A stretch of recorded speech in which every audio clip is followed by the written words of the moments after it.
Welcome back to our third Shakespearean sonnet analysis ASMR video. Today we will be analyzing sonnets 17 and 18 together. If you're just joining us for the first time, no need to worry because I will go over sort of a recap of all the everything we've learned about the sonnet so far. It is early in the morning, so you might hear the birds singing a bit in the background, and hopefully that isn't too distracting for you. So, we have been talking in our last video about the first 17 of Shakespeare's sonnets. So to recap, Shakespeare wrote 154 sonnets in total, and of those, sonnets 1 through 126 are the fair youth sonnets, and these are all sonnets Shakespeare wrote to his young male lover. So Shakespeare at this time was 29 years old, and we know he wrote 126 love poems to a young man that he was romantically involved with. The man was younger than him enough that Shakespeare dwells quite a bit on his youth. He was old enough that Shakespeare was encouraging him to get married and have a child, and so we're imagining the fair youth was probably in his early 20s. Sonnets 1 through 17 kick off the sonnet cycle, and these are known as the procreation sonnets. All of these are basically arguments where Shakespeare is writing to his fair youth saying it's time for you to get married and have a baby so that your beauty will be preserved for generations to come. In the last video we talked about how perhaps Shakespeare was feeling a little bit shy about writing love poems to his new young lover, and so rather than coming out and singing his young lover's praises, he wrote 17 sonnets, sort of taking a logical approach, like, you should have a baby for the sake of the world, for the sake of your wife, who will otherwise be, deprived of your seed. And so maybe writing these procreation sonnets was sort of a way of Shakespeare easing into writing poems, love poems, in a way that maybe somehow seemed more manly to him, or it's like he was saying, I'm not writing this love poem for me, I'm writing this love poem to you for the sake of the world, because the world deserves to have your beauty preserved in your offspring.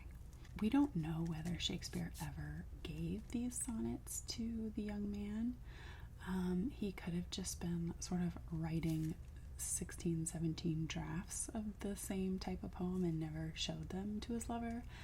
I have to imagine that getting 17 sonnets written to you all about how you should go ahead and have a baby would be a very strange experience. Now, Sonnet 18 is a definite break from the procreation sonnets, and we will see that today. There's a big change in Sonnet 18, and this is probably, if you've ever read only one Shakespearean sonnet, it was probably this one. It starts off, "Shall I compare thee to a summer's day," which is one of the most famous lines in all of Shakespeare's writing. And if you read one sonnet in high school, it was probably Sonnet 18. But if you don't read it in the context of the 17 procreation sonnets that came before, you're really missing out on a lot of interesting context. And you're also, I bet that if you read this only in high school, your teacher may have forgotten to mention just how gay these poems are. So we want to make sure we're keeping that in mind. Okay, let's start off just reading Sonnet 17. Again, don't worry if you don't understand everything on the first read through. We're going to parse that all out later. So, Sonnet 17. Who will believe my verse in time to come? if it were filled with your most high deserts. Though yet heaven knows it is but as a tomb which hides your life and shows not half your parts. If I could write the beauty of your eyes, and in fresh numbers number all your graces, the age to come would say, this poet lies. Such heavenly touches never touched earthly faces. So should my papers, yellowed with their age, be scorned like old men of less truth than tongue, and your true rights be termed a poet's rage, and stretched meter of an antique song. But were some child of yours alive that time, you should live twice, in it and in my rhyme. So before we do our analysis, we're going to make sure we know the meanings of all the words that we're going to see in the poem. Oh my god, there's like a teeny tiny bug on here. I don't know if y'all can see it, but I'm just going to move it out of the way. Okay. Who will believe my verse? If you're not familiar here, verse means like poetry. Here, desserts. Oh, there's an airplane. My God, we get so few of those these days.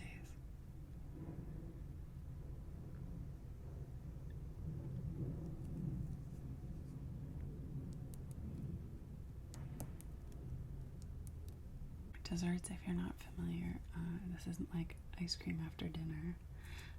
This means like your worthy qualities.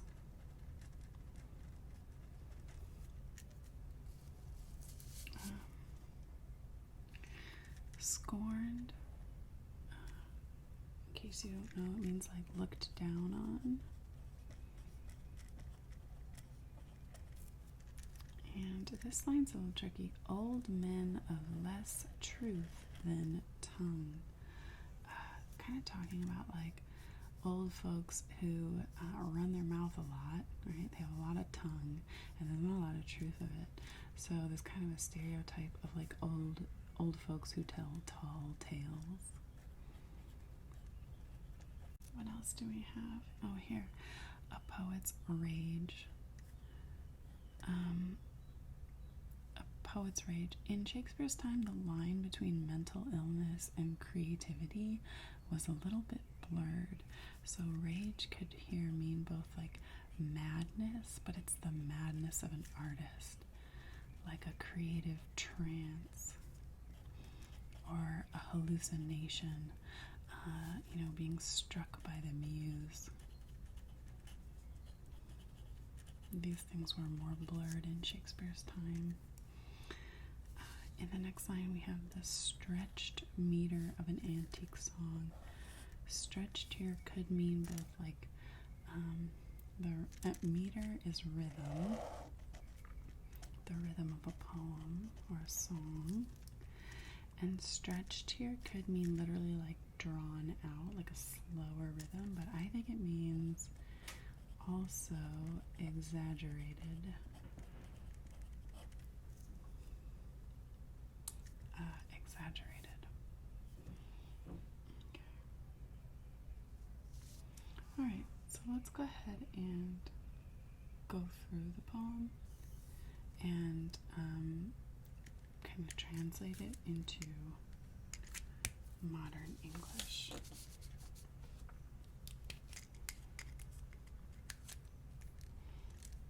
see if we can get a little closer with the camera. There. So we start out, who will believe my verse in time to come? Who will believe my poem in the future? If it were filled with your most high deserts. So if I'm honest and I write about your best qualities, your highest qualities, who will believe it? That's what Shakespeare's saying here.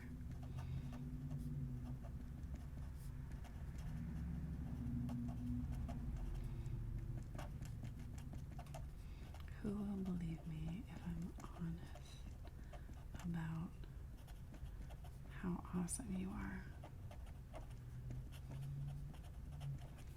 That's a nice sentiment. Though yet heaven knows it is but as a tomb. Okay, so this is saying like God knows it is the poem here. This poem is just like a tomb. It's just like a gravestone, which hides your life and shows not half your parts. So just like a gravestone, all you get is like a scrap of information about that person who died. You get their name and their birth and death dates. This poem will just show scraps of your life. It'll hide most of you. And it'll show not half your parts. Now, if you read a lot of Shakespeare, you know he very often loves to use this word for dick jokes.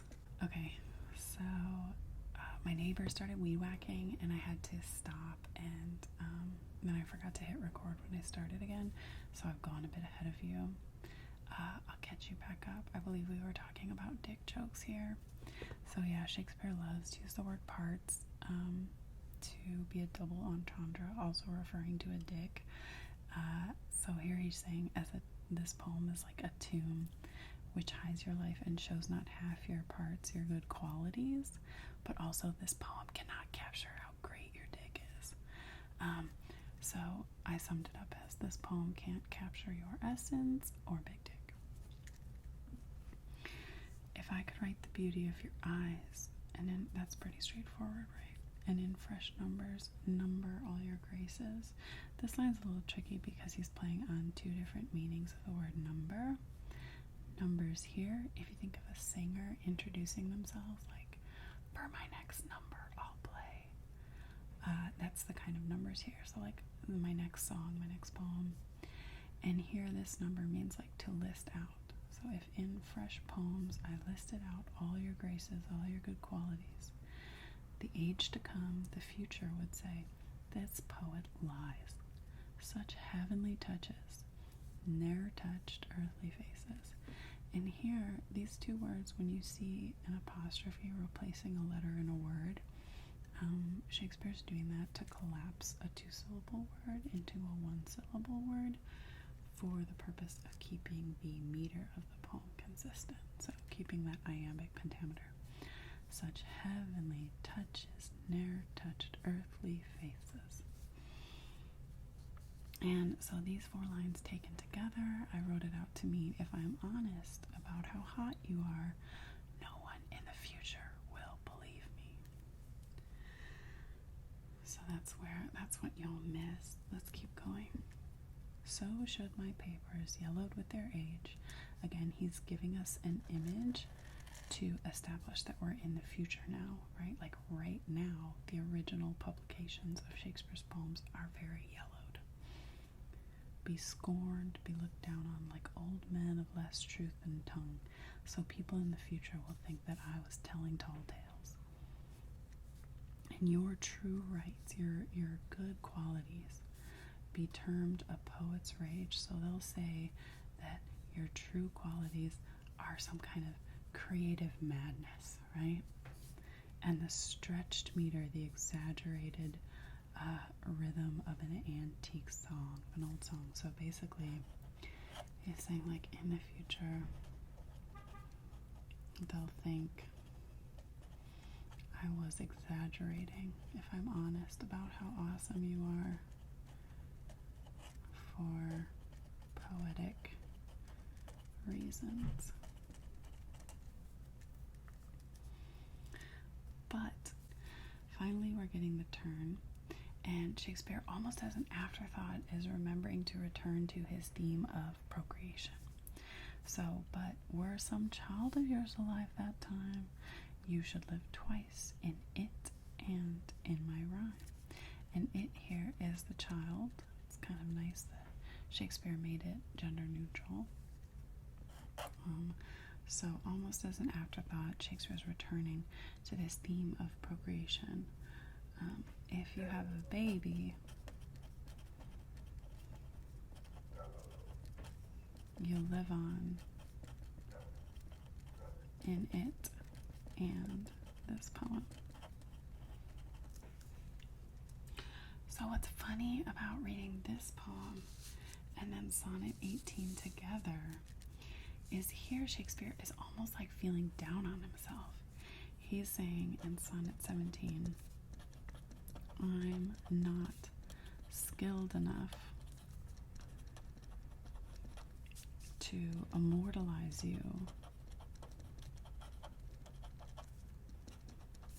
in poetry. But then something happens between Sonnet 17 and Sonnet 18. Shakespeare gets like a surge of confidence, and that's exactly what he goes on to do in Sonnet 18. So Sonnet 18 is like him saying, hold my beer. I'm going to do exactly that. I'm going to immortalize you in what turns out to be the most famous love poem ever written, Sonnet 18, Shall I Compare Thee to a Summer's Day? After we read it and analyze it, again, like it's kind of pitched as the greatest love poem of all time, but after we analyze it, I'll be really curious to hear in the comments if you agree that it's a love poem to the fair youth, or if it's a love poem to something else. So let's go ahead and read it. Shall I compare thee to a summer's day? Thou art more lovely and more temperate. Rough winds do shake the darling buds of May, and summer's lease hath all too short a date. Sometime too hot the eye of heaven shines, and often is his gold complexion dimmed, and every fair from fair sometime declines, by chance or nature's changing course untrimmed. But thy eternal summer shall not fade, nor lose possession of that fair thou owest, nor shall death brag thou wanderst in his shade, when in eternal lines to time thou growest.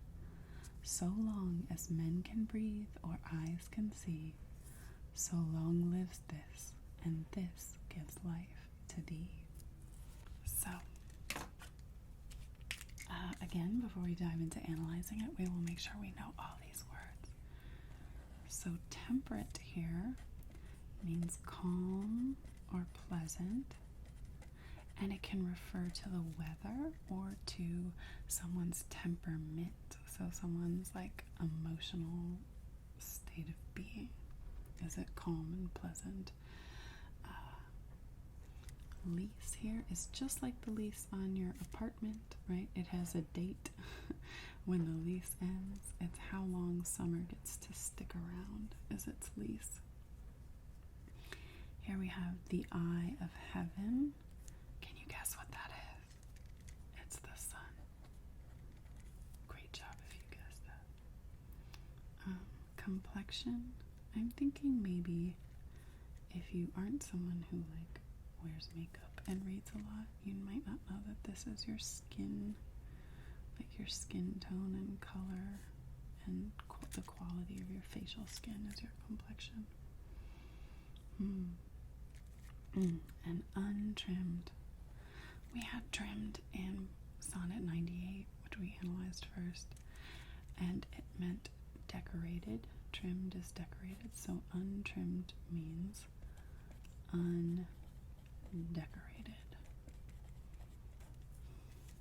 Stripped of your decorations, or stripped of your beauty. I'll write that down.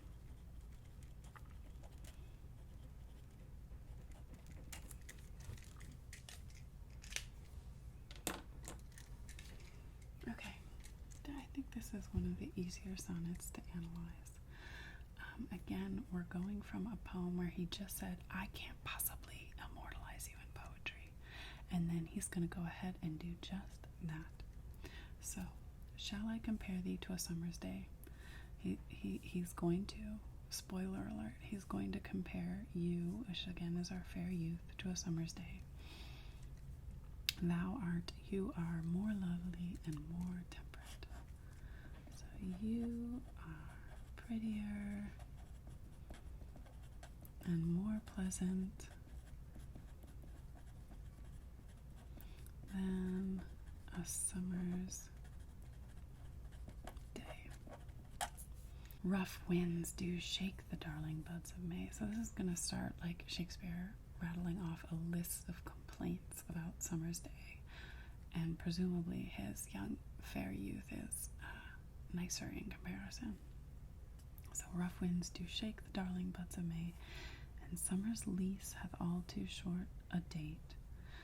Sometime too hot the eye of heaven shines, and often is his gold complexion dimmed. So here, let's list out all the complaints about summer. And then presumably the fair youth is not these things. So sometimes it's too windy. Rough winds do shake the darling buds of May. Summer's lease hath all too short a date. It's too short. Maybe his lover will stay more constant for longer. Sometimes too hot the eye of heaven shines. Sometimes it's too hot. Often is his gold complexion dimmed, right? So sometimes the sun is hidden. Sometimes it's too cloudy. So these are all his complaints with summer.